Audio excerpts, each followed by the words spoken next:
President Trump is suing JPMorgan Chase and its CEO for shutting down his accounts following the January 6th riot on Capitol Hill. Let's go to Emma Withrow from the Fact Check team to break down the ins and outs of this lawsuit as well as both sides. What did you dig up today, Emma? Yeah, so he's suing them for $5 billion, quite the sum of money here. And his lawsuit argues that the bank shut down his accounts for political reasons, which is considered political debanking, meaning accounts were closed solely because of political beliefs.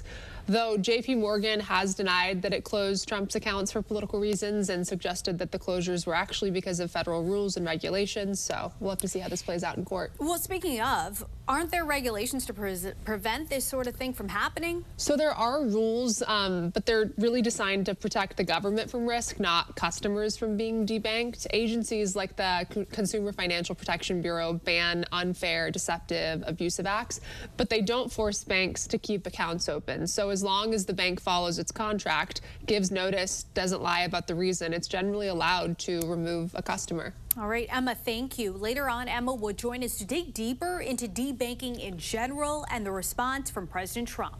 President Trump's lawsuit against JPMorgan Chase for alleged political debanking has raised questions about banks' business practices and whether or not they're discriminatory. Let's go to Emma Withrow from the Fact Check team. And I know that you dug into a new study from the Cato Institute looking into all of this. What did you find? So according to Cato, most debanking cases aren't driven by political or religious discrimination themselves. They say that the primary driver is actually government pressure on banks, both directly and indirectly, mainly through federal laws and regulations. The study says that banks are kind of caught between a rock and a hard place here because they're required to monitor customers for suspicious activity, but then they're legally barred in some cases from telling customers why their accounts are closed. And another layer of this, there are different forms of debanking, right? Tell us more about that. Yeah, so Cato broke down 4 different categories of debanking. First, governmental debanking. This is when government agencies directly or indirectly pressure banks to close accounts. Second, operational debanking. That's when a bank makes a business decision on its own, like closing accounts for overdrafts, contract violations,